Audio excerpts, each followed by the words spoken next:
Bareskrim Polri mengungkap kasus besar perdagangan emas ilegal yang diduga berasal dari pertambangan tanpa izin atau PETI dengan nilai transaksi yang mencapai puluhan triliun rupiah. Kasus ini terungkap setelah Pusat Pelaporan dan Analisis Transaksi Keuangan atau PPATK menemukan adanya transaksi mencurigakan dalam tata niaga emas di dalam negeri.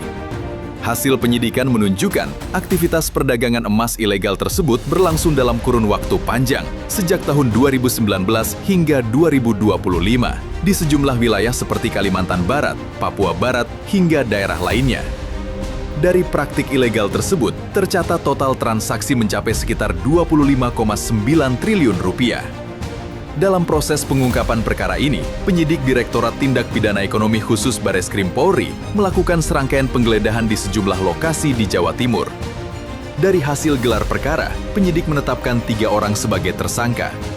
Polri menegaskan penindakan terhadap praktik pertambangan ilegal akan terus dilakukan, termasuk menelusuri aliran dana dan aset hasil kejahatan demi melindungi kekayaan negara serta menjaga kelestarian lingkungan.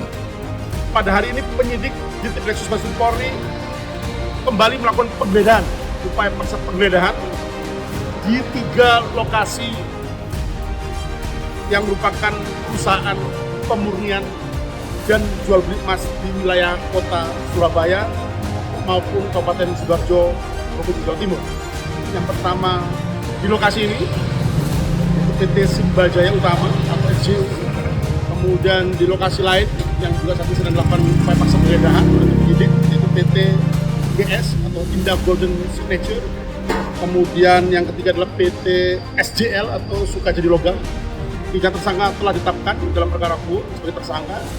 Di antaranya adalah saudara TW, yang kedua adalah saudari DW, kemudian yang ketiga adalah saudara BSW.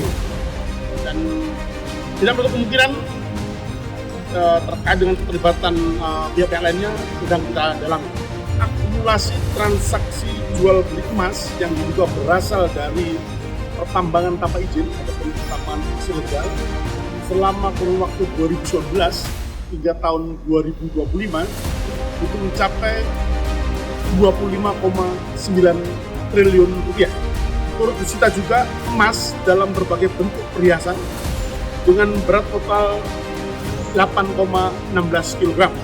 Emas dalam bentuk batangan dengan berat total sekitar 51,3 kg bernilai kurang lebih 150 miliar dengan fluktuasi harga emas saat ini terhadap uang tunai sebesar 7,13 miliar dari hasil penggeledahan di Rumah Tamboma Surabaya sebagai wujud penegakan hukum progresif yang tidak hanya menghukum para pelaku namun juga melakukan penelusuran dan penyitaan terhadap harta kekayaan hasil kejahatan. Dan kami pastikan kembali lagi bahwa penyidikan atas penanganan perkara itu akan berjalan secara profesional, transparan, dan akuntabel. Dilakukan secara profesional, prosedural, dan kami pastikan tuntas.